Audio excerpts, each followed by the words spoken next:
At kayo lang po makakasagot doon sa DICT kung meron pa bang integridad ng loto at walang umaten sa inyo. Ang pinaten nyo, walang kinalaman doon sa hearing. At in-stop yung hearing na yun, parang napaka-yabang nyo naman, sir. February 2024, DICT Assistant Secretary Renato Paraiso confirmed the hacking of a website of DICT's Disaster Risk Reduction Management Division. Tama? Is that a correct statement? Now, should be, right? Now, my question is, how can you claim yourself to be a cybersecurity authority kung mismo isa sa mga opisina ninyo ay nahack? Paano protektahan yung cybersecurity ng ibang mga government agencies natin na umaasa sa inyo kung mismo isa sa mga tanggapan nyo ay nahack?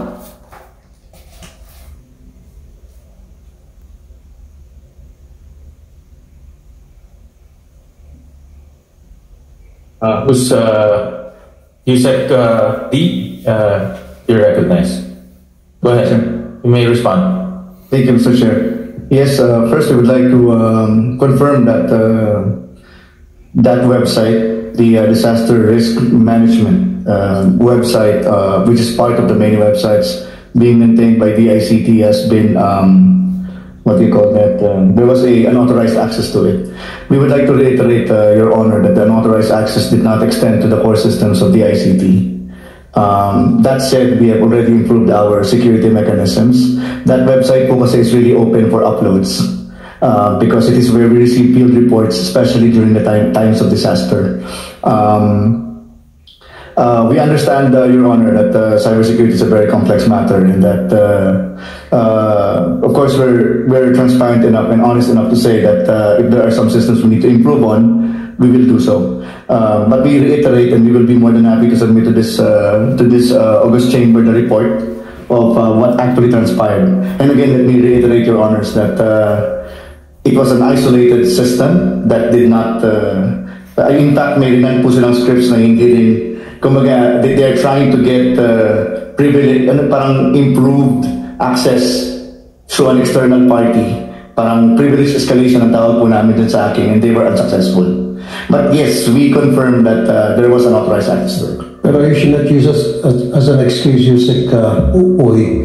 The fact the fact na kayo po yung isahan, medyo malaking kahiyang po yun. Dapat no excuses. Dapat kayo ang authority pagdating sa cybersecurity.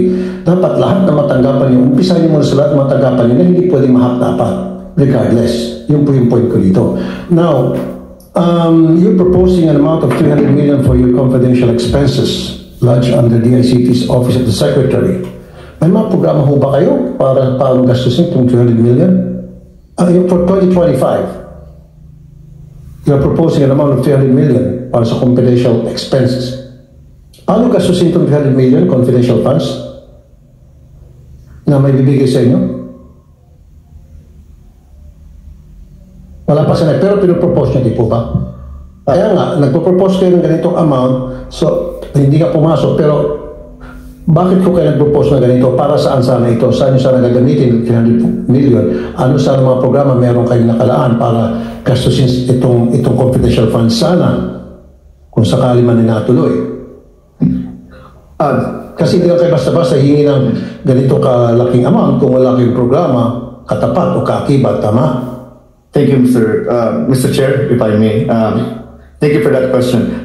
First, we would like to reiterate that we understand that in the initial discussions of the budget, we did request for a 300 million confidential funds, Your Honor. But right now, we are no longer pursuing that particular request, and we do not. It was not included in the National Expenditure Program, which was submitted to the President and which was approved by the Cabinet. That said, Your Honor, I will be more than happy to discuss the details of that in an executive session. Basically, as a in general terms, the DICT also has series of information gathering activities, which leads to information, for example, of arrests of certain hackers, and certain information which which will tell us proactively if a particular government agency or critical information infrastructure has been breached. Sa social media, rampant na ngayon yung AI. Alam niyo po yun, ano? Lalo na palapit ng eleksyon, how could you stop that? Yung paggamit ng AI para sirain ang isang tao o isang kandidato, pupurihin ang isang tao o isang kandidato. And definitely these are fake news. At naging rampant na to, naging talamak na. At parang totoo, para sa isang ordinaryong tao, parang totoo yung nakikita ng video. At dumadami na ito, so paano po mapatigil ito? Thank you for that question again, Your Honor. With the permission of the Secretary, Mr. Chair, right now we have a coalition with major social media platforms. We have their back-end reporting system. We agreed on a watermarking and categorization system.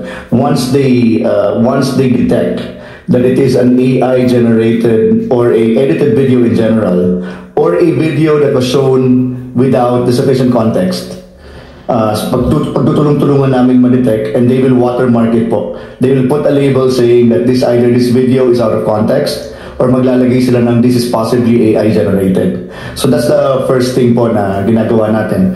Pangalawa, Your Honor, we have a lot of information materials already telling the public how to detect this. For example, there are free websites that can be used in No, you're not supposed to tell the public. You're supposed to delete those videos na para hindi na makarating sa public. Yun yung point ko. You don't tell them, you do it. Your Honor, kasi marami nang kumakalat ng mga fake news. I myself, biktima ko, labas na ako lumapit sa inyo. Yung malabas na fake news doon o fake video or fake article about me. Not only about me, about Lance Gokongwei, Enrique Razon, Jessica So, Antonita Berna, at naparami pa personality, mga investment scam. Paulit-ulit na lang ito for more than a year, and I've been communicating with you guys and telling you na please do something about this. Not only me, but other personalities. At maraming naniniwala at maraming nag-invest doon because our names were used and you guys are not doing anything. Or what have you done? Tell me, ano mga programa meron kayo para i-stop yung ganitong klaseng scam at modus at marami nang naluloko? Your Honor, actually, of the reports submitted to us, which we forwarded to the social media networks, I just don't have the statistics. But there are a numerous number of URLs. Wala lang ako number ngayon, but it's more than 500. You know what? You haven't done nothing. For me, as far as I'm concerned, ako mismo, yung mga tao ko mismo ang tumawag sa Facebook. Tao ko mismo ang gumawa ng paraan para ma-delete yun. Pero kayo wala kayong nagawa. Kayo may budget na para sa ganitong klaseng mga sitwasyon, sa ganitong klaseng mga problema, wala kayong nagawa. Pero yung mga tao ko may nagawa. Kung baka kanya-kanya kami, yung mga nabibiktima ng fake news, kami yung gumagawa ng paraan para ma-delete yun. Kayo wala. Hanggang sat-sat lang kayo eh. Hanggang programa kayo and then ask budget and then come up with this program, etc. But you're not doing anything. You're not walking the talk.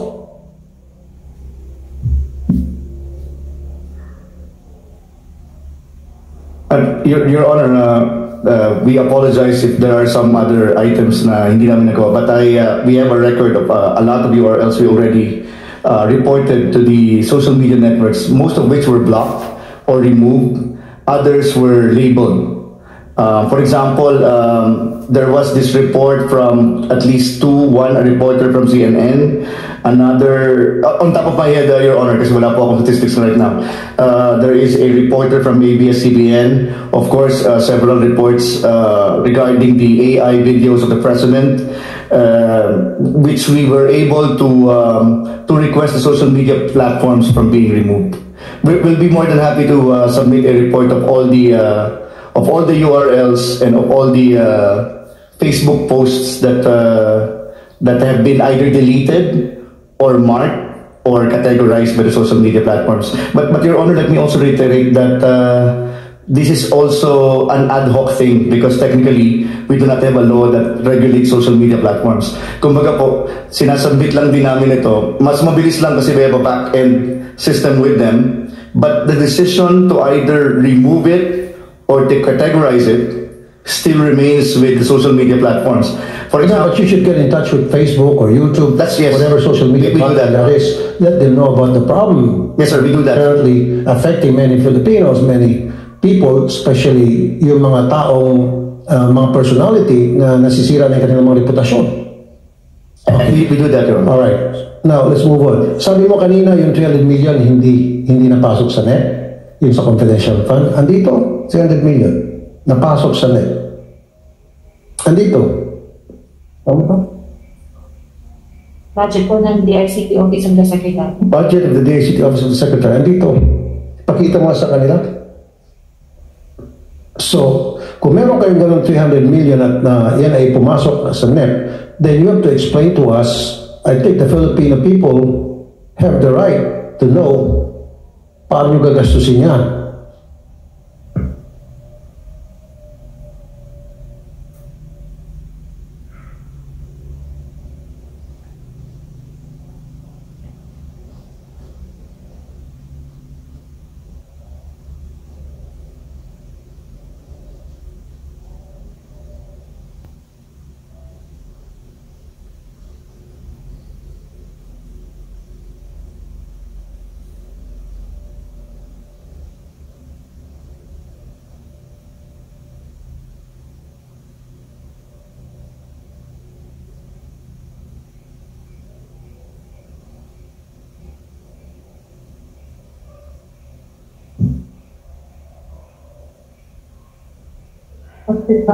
Okay.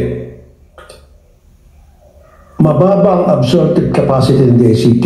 Hindi nagagasta ang budget na inilaan sa inyo for 2023. 62.45%. For 2024 as of June 30, 2024, 42.92% lamang inyong utilization rates. Hingi kayo ng pondo na hindi nyo maalam kung paano nyo gastusin o hindi nyo nagastos. Yes, Mr. Chair, if I may be recognized. Yeah, 2023 is about 62%. And for the first half of this year, that's about 43%, rounded off. Now, we have certain procurements that were failed, Mr. Chair. If those procurements should have been pushed through, that would have been about more than 50% for the first half of this year, Mr. Chair. But having said that, as presented by our Secretary a while ago, our budget for this year compared to last year is significantly higher, and before the end of the year, we will be hitting more than 90%, Mr. Chair. Okay, pero historically, 2022, 2023, napakababa, 32 to 60%. So bigla kayong lulundag at maging 90%. So ano kayo, Superman? No, Mr. Chair.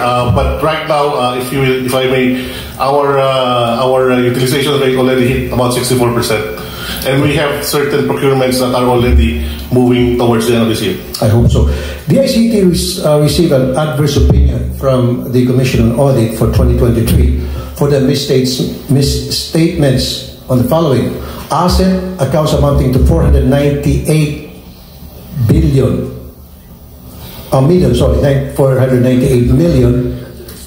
and the liabilities amounting to 86 million, and the net assets, equity accounts amounting to 585 million, total na ito.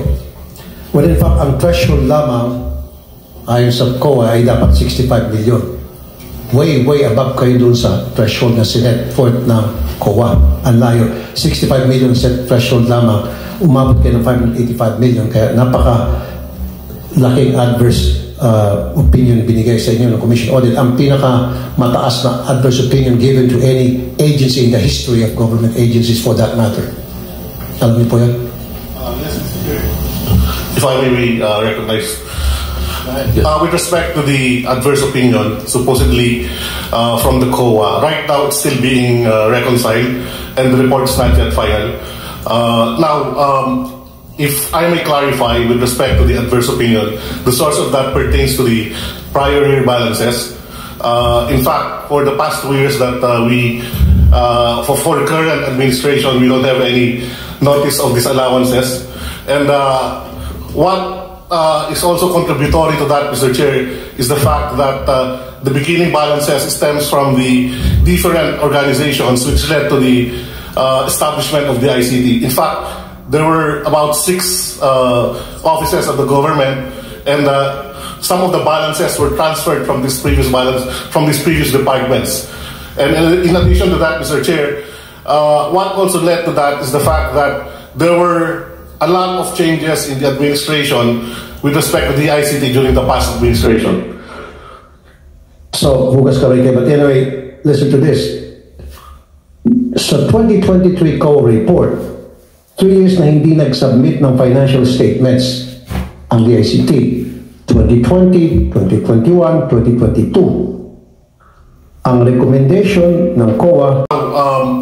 If I may clarify with respect to the adverse opinion, the source of that pertains to the prior year balances.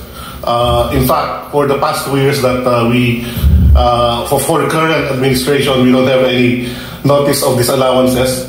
And what is also contributory to that, Mr. Chair, is the fact that the beginning balances stems from the different organizations which led to the establishment of the ICT. In fact, there were about 6 offices of the government, and some of the balances were transferred from this previous departments. And in addition to that, Mr. Chair, what also led to that is the fact that there were a lot of changes in the administration with respect to the ICT during the past administration. So, hugas ka rin kayo. But anyway, listen to this. Sa 2023 COA report, 3 years na hindi nag-submit ng financial statements ang DICT. 2020, 2021, 2022. Ang recommendation ng COA, suspension of salary of officials, employees responsible. Bakit hanggang ngayon hindi nyo po nagagawa? Mr. Chair, for 2023, we have already submitted the financial statements, but have you? Already late, yes, sir. Oh, when was it submitted? I believe late last year, Mr. Chair. Late last year. Okay, I hope so. And I need to see a report of that na nasabit nyo na po sa COA yan. Na-clear na po kayo ng COA. We will submit. Okay. How about yung 790 million pesos na pinasusoli sa inyo ng COA? Notice of disallowance, disapproval of transaction either in whole or in part for being illegal, irregular, unnecessary, excessive, extravagant, or unconscionable expenditure. 792 million. Sorry na po ba ito? At pakipaliwanag ba? Ano po ito yung mga tinatawag na illegal, irregular, excessive, extravagant? Mr. Chair, I will check our records, but for the past 2 years... 2023 COA report to Yes, sir. That is actually an accumulated balance from the prior years, yung sa 790 million. Kaya nga po, ito ba'y na-explain nyo sa COA? Na-clear ba kayo ng COA? Na-sorry nyo ba sa COA? At gusto ko lang po malaman, ano-ano po doon dito yung sinasabi nilang excessive, extravagant at illegal? Sample lang po itong illegal, extravagant, excessive. Ano po yun? Para may depensa nyo sarili nyo. Yeah. Mr. Chair, we will submit our report on that. Currently, we are coordinating... Pero dapat meron na kayong ready ngayon, ma-explain nyo sa amin ngayon. Kasi ito yung budget kaya ipasasubmit. Mabagal kayo ano ko nga sa inyo, integrity ng PCS o Lotto, umabot kayo 1 taon para lamang pang ilang linggo lang yung inassess nyo. Inabot kayo 1 taon bago bumalik sa akin. So this one, we need it now. Ano itong tinatawag na illegal, irregular, unnecessary, excessive, extravagant na expenditure? Unconscionable expenditure, 792 million. We will submit ASAP, Mr. Chair. Can you answer that question? Because we want to put that on record. It's a valid question, and this is a budget hearing. Yeah. So we need to exactly know the details of that report. And COA is we use COA's report to propound questions and to seek clarification. So there's a COA member here? Yeah, Mr. Chair? I think we have a time. Nandito ba yung COA? Yes, we have a COA personnel. COA, pwede pa-explain, sir? Good afternoon, Mr. Chair. Can I be recognized? Yes, sir. Yeah, go ahead, sir.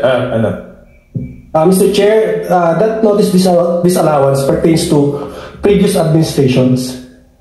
Okay. And it's now under appeal at the commission. Pero pwede malaman kung ano yung tinatawag na illegal, irregular, unnecessary, excessive. Parang dapat masampa ng kaso, dapat sampa ng kaso regardless kung previous or present administration. We're talking about. May I ask permission of Torrent City to discuss it, the details? Torrent City. Can we recognize Torrent City, the audit team leader of the ICT? Yes. Po. Magbigyan po kayo ng mga examples para malaman po ng taong bayan. Good afternoon, Mr. Chair. I am Attorney C.P. Dimao, the auditing leader of the DICT po.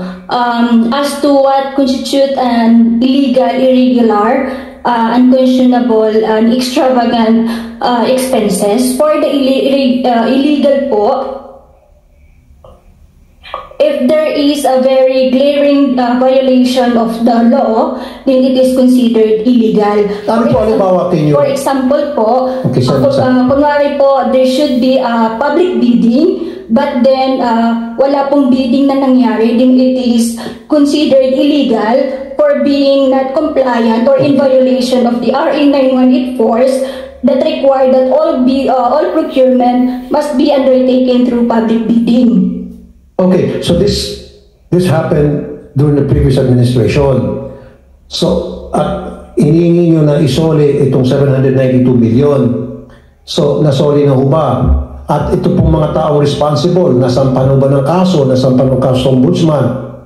Your Honor, those notice of disallowances issued is an accumulation of various transactions which either illegal, irregular, unconscionable, or extravagant. These are all pending appeal with the Commission on Audit, Commission Secretariat, or in the central office po. Opo, pero after na nakita niyo po na ito nga po yung problema at sinili niyo na isoli 792, from previous administration po ito. So ano pong guarantee na may susoli pa po itong 792 million? Ano pong klase mga programa meron kayo in place to ensure that these monies will be returned? Your Honor, under the revised rules of procedure of the Commission on Audit, right after the disallowance is being appealed, then the Commission on Audit will issue the decision on whether final na po, on whether irregular po talaga siya or illegal. Then the Commission on Audit, after issuance of the decision, will issue the notice of finality of decision and COA order of execution requiring po na... So when will the finality report be issued, ma'am? The decision will also provide, sir, in some instances na the transaction is being forwarded to the office of the Ma'am, sige, after all this investigation, thorough investigation that you will be conducting, my question is, kailan po in finality, nalalabas po kayo ng result na talagang, yes, kailangan isoli 792, yes, may nagkasala rito, yes, si ganito ang kagagawa niyan, si ganon, si ganito, si Poncio Pilato, si Maria Jose. Kailangan po namin malaman yan para masampahan po ng kaso, dapat sampahan ng kaso. Kasi napakalaking pera po ito, 500 million, more than 500 million pesos.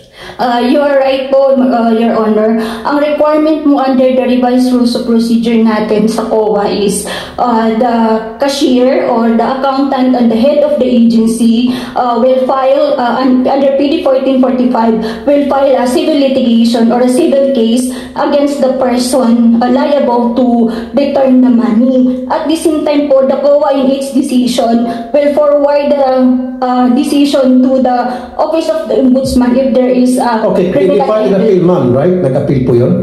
Yes po. And then, from the time that you received their appeal, ilang araw, linggo o buwan ang bibilangin hanggang sa kayo po'y makapaglabas ng inyong pong final decision? The Commission Secretariat has the discretion po. So, pwedeng sabihin 6 years, 10 years, 50 years? No, sir. May period po. Kaya nga, ilang na po? Gaano kahaba yung period na yun are we talking about? Dapat meron kayo nakaset na date o timeline o timetable. Hindi yes. Pwedeng discretion na ng isang tao. Paano kung isang tao inakurap, nabayaran, nasuhulan? Pwede niya patulugin lang yung kaso hanggang sa forever. Your Honor po, meron pong period within which the COA will issue. Well, then dapat, can you tell us how the period? Gaano katagal? But the period po when to file the civil case against the person liable, yun po yung parang... Ma'am, dapat sabihin niyo po sa amin yung period from the time na nag-file sila ng appeal up to the time na you can come up with your decision after a thorough investigation, etc. Kailan malalaman lahat na sa gayon, malaman ng taong bayan, yes, meron talaga dito nagloko, yes, kailangan talaga may masampa ng kaso, yes, itong mga taong ito kailangan talagang managot. Yun po yung ibig ko sabihin. Hindi tayo puro sat-sat lang and then hanggang sa dumating na 5 administrations later, hindi pa rin sila sampa ng kaso hanggang sa ito po yung natulog na sa pansitan, natabunan na lang.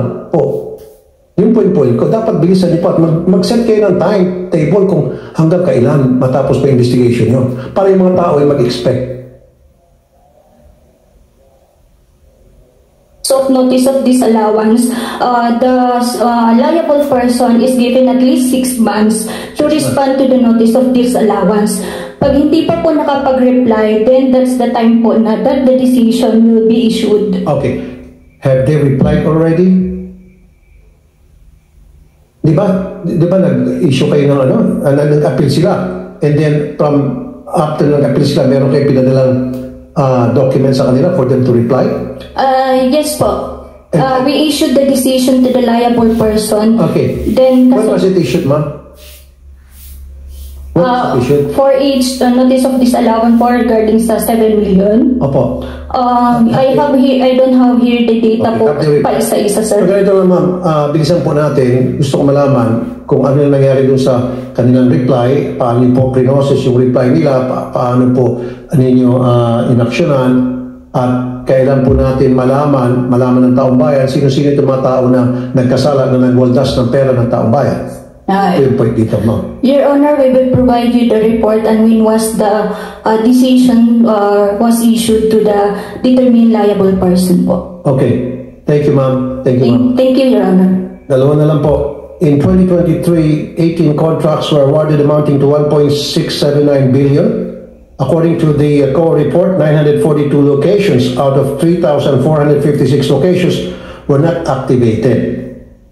Anyari po dito sa 942 locations. Meron pong budget na release 1.6 billion something para sa 3,456 locations.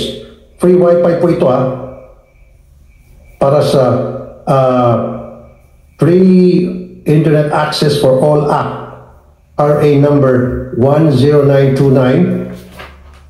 The ICT is mandated to provide free access to internet service in public places throughout the country. So yun nga po, 2023, 18 contracts awarded amounting to 1.679 million to COA.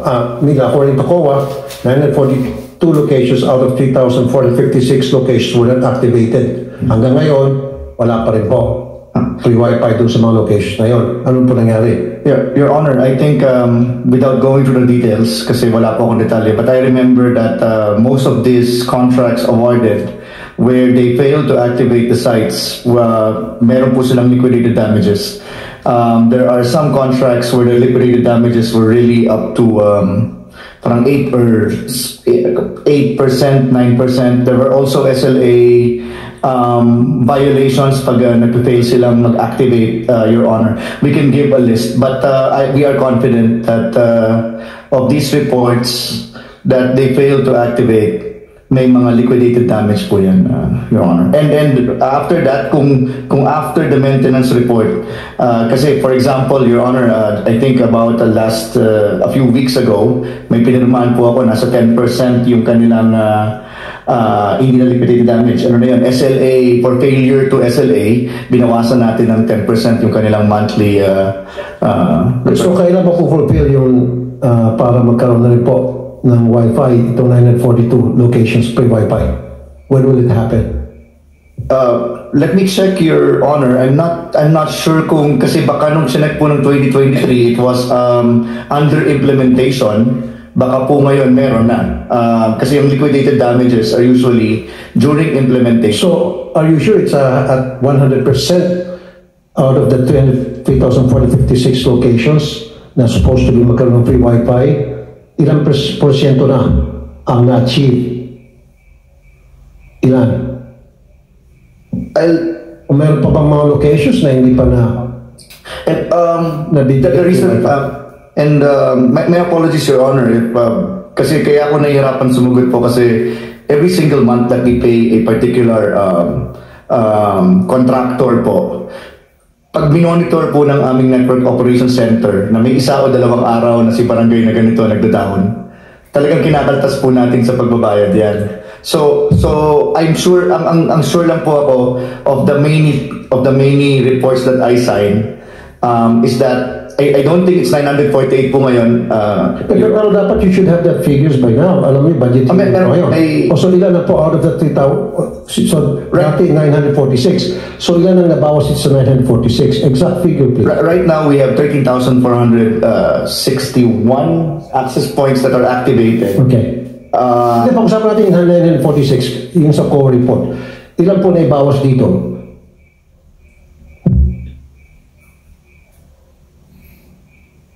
Report po ito eh. Sorry, 942, 942 locations. Ilan po nabawas dito? Dapat meron kayong numero nito eh, kasi budget hearing po ito eh. Sir, but I'll just check with my technical staff.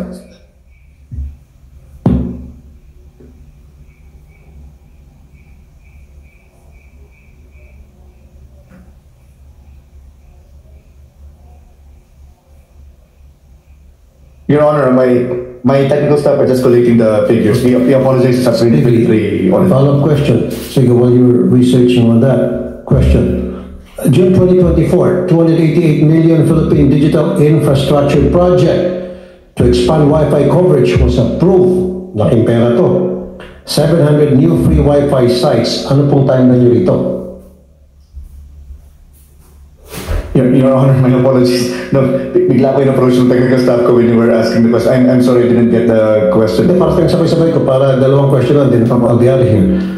288 million. I'm sorry, Your Honor. 288 million pesos allocated para sa Philippine Digital Infra Project to expand Wi-Fi coverage.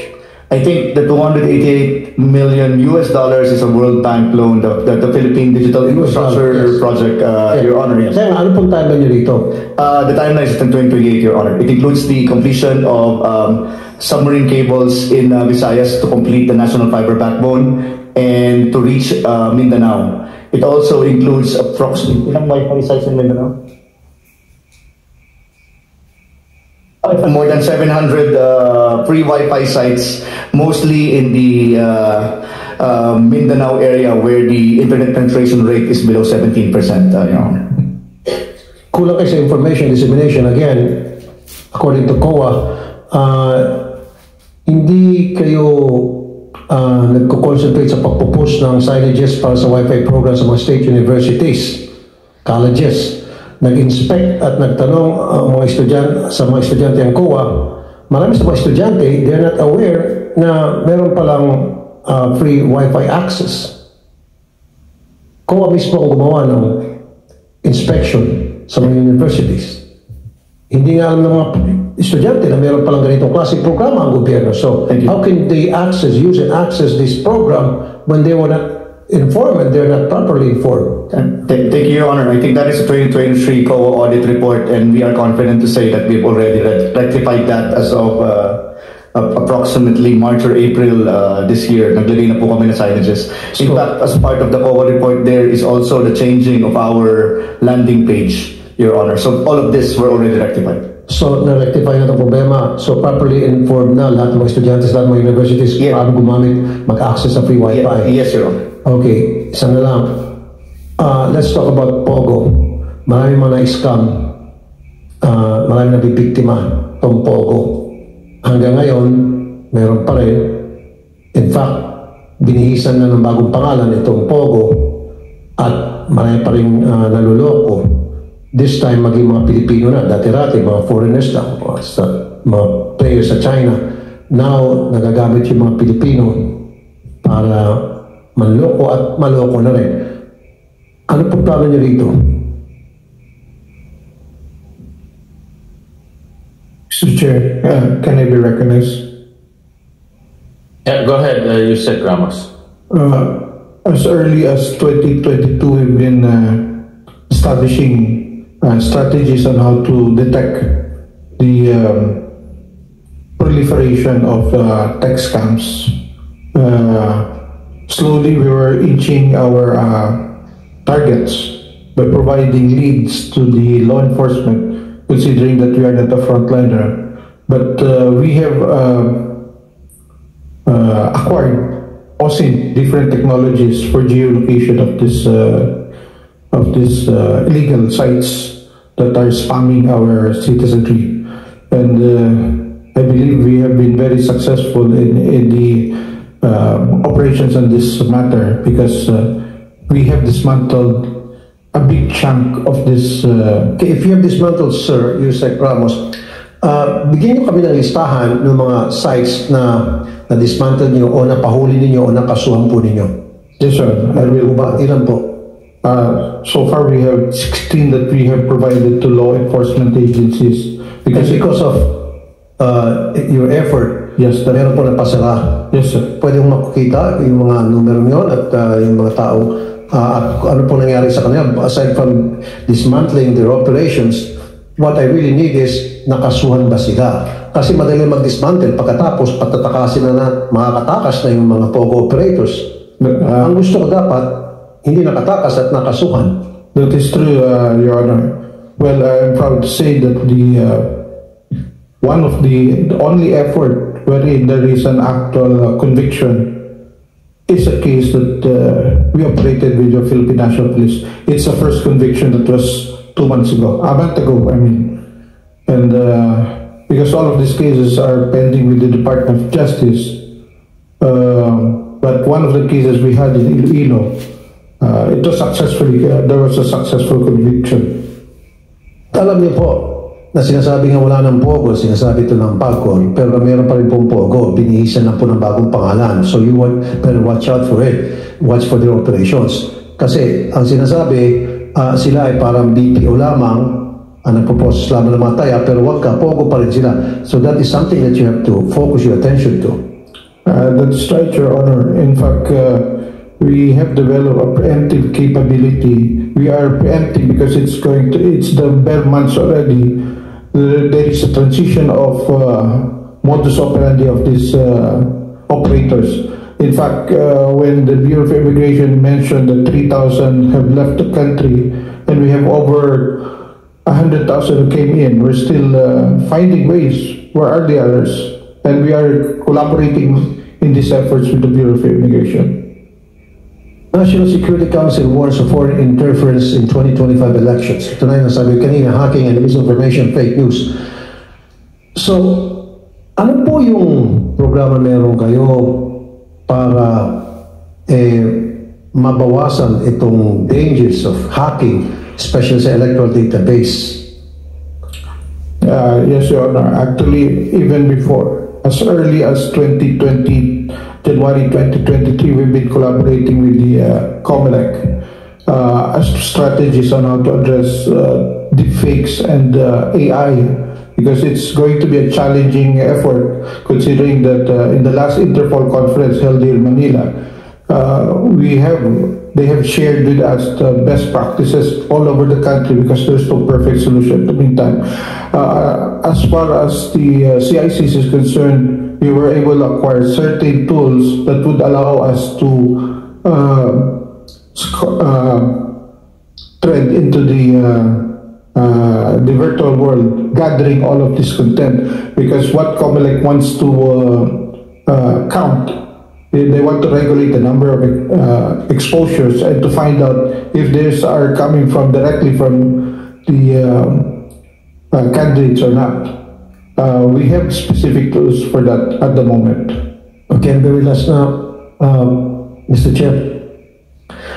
Concern talaga ako dito sa paggamit ng AI para magpakalat ng fake news, yung mukha ng tao at pati pagbukas ng bibig, pagsalita, para siya talaga, parang totoo talaga and all. And dumadami na eh. Do you have a program on how to stop that? Lalo na yung election? Yes, sir. Dami na yan. Ako, dami ko ng beses nakikita sa TikTok. Meron yung nagsasalita, na akala mo yung nagsasalita, talagang totoong sinasabi niya, talagang mukha niya, pati pagbukas ng bibig, boses niya, and all, yung pala fake news. So, how would you attack that kind of a problem that is now rampant sa ating social media? as far as what we are doing at present, because the lack of regulation on AI here in the country, we are adopting certain standards on identifying what is real and what is not. And in fact, we have collaborated with the academy to do a study on developing tools as well as policies on AI. I think this was recently approved with DOST and NDC. We have 6 research studies on this. Because it has to be for future use, because the current tools that we have are what is available in the market. And then what is this kind of tool that you're using, or tools para ma-identify kung fake news ka, yung isang fake news using AI? And you're talking to experts, you say? That's correct. And who are these people you're talking to, sir? Pardon, sir? Who are these people you're talking to? These are the academe. In the last Interpol conference, they're academe, but I mean, are they experts in when it comes to AI? Programming. So they have programming experience, and are they been tested na talagang alam nila para mag-identify na AI? Hindi. Kasi ang concern ko, sir, dumarami. At God forbids na baka magkakaroon ng kunting kaguluhan kung papabayaan natin to na dumadami ang AI. One of these days, meron dyan magsasalita na parang nag-iinganyo ng gumawa ng insurrection or something, and then maniniwala sila dahil para totoo talaga yung nagbibigay ng mensahe, nag-uudyok sa mga tao na gumawa ng something or nag-expose ng something when in fact that something is fake news. And maraming maniniwala dahil yung mukha ng tao siya talaga yun, o mukha ng mga tao sila talaga yun, at yung boses at mukha, that is dangerous. You admit to me that, sir, right? That's correct. That's correct. Yan, dapat mag-focus kayo dyan. Do something about it quick. In fact, Your Honor, just a week ago, in our command conference in CICC, together with concurrence also with our partners in law enforcement, NBI and ACG, we said that after this findings, that there will be 3 major tools, 3 general tools that have to be an area of focus. One is cryptocurrency, the other one is ransomware, and the other one is AI and deepfakes. These are general categories, but there are numerous tools we utilize for this purpose. All crimes are related, utilizing any of these 3 major tools. That's why after collapsing, we are actually developing a field of expertise in this by continuous training. As early as August, the training program is ongoing for CICC personnel and our partner agencies to enhance our understanding and capability in addressing these issues. And lastly, Secretary Ivan Jan Uy, next time, kapag may mga hearing at nabigyan kayo ng proper notice to attend, magpa-attend ka naman ng tao. Huwag naman yung para ka ng isnap. Para ka naman kayong napakataas tingin nyo sa sarili ninyo. At nag-antay yung hearing, and that was a very important hearing because we were talking about the integrity of the PCSO Lotto na marami ng tao nagka-question at kung ano pang mga problema ang ini-issue, binabato about PCSO. At kayo lang po makakasagot doon sa DICT kung meron pa bang integridad ng Lotto at walang umaten sa inyo. Ang pinaten nyo, walang kinalaman doon sa hearing. At in-stop yung hearing na yun, parang napaka-yabang nyo naman, sir. Mr. Chair. The Secretary. Yes, first of all, I'd like to apologize to Senator Raffy Tulfo. We fully recognize that he's been a very strong supporter of the ICT, and there was really no intention on the part of the ICT to snub. When the invitation was received, it was immediately assigned to one of the assistant secretaries to attend.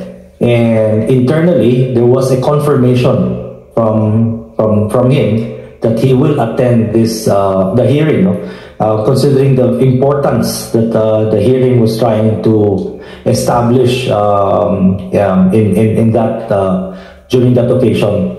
So we've already asked. I've asked that official who confirmed to explain why he was unable to attend that important hearing. Because from internally, we actually got confirmation that he was supposed to attend. So Hindi po siya naka-attend. Nasa malalamig na lugar po ba siya? Okay, hinihintay namin dito eh. Sabi, parating. Hindi kami lang hintay hanggang sa natapos yung hearing, just dumating. Opo. So we are going to make remedial measures po. Next time po, with your invitation, we will ensure that we will have people who will be relevant to your inquiry and who can answer your questions to attend your Kasi sa'yo na po yung very important yung DICT dahil kayo po ang magsasabi kung maasahan pa ba, mapagkatiwala pa ba yung PCS o Lotto. Yun lang po yun para ma-explain sa taong bayan based doon sa ginawa yung assessment sa PCS o Lotto system. Wala kayo, hindi kayo sumipot. So, yun na yung reason why we had that hearing para mag-report ang DICT to tell us, trabaho ng DICT to tell everybody kung ano ba talaga ang katayuan ng PCS o Lotto games. At hindi kayo sumipot, kayong pinaka-starring doon, kayong pinaka-bida doon. At tapos yung asset na inassign mo, nag-iwalyo lang kung saan sa pumunta. For all we know, baka nasa motel, whatever. Yes. I've been waiting eh. I again, Senator Tulfo, don't do that, sir. I apologize for that on behalf of the department. You should have, pwede ka naman sana umaten. Sa mga hearings, umaten yung mga secretary. Bakit ikaw? Kung hindi siya maka-attend, why not you? We'll put in the proper procedure. Yung mga ibang secretaries, iba't ibang mga department nag-attend eh. Opo. DSWD, DILG, nag-attend. DNR, Agriculture, yes. Invite. Pero ikaw hindi ka umattend, parang what's so special about you, sir? Nothing, sir, Mr. Senator. Actually, we were just looking at what is the particular topic so that the person who's actually doing that investigation or that inquiry is the one, so that the correct information. Sir, kaso walang dumating. Yun lang po, sir. So I apologize again, Mr. Senator, and that will not happen again. Thank you, sir. Thank you, Mr.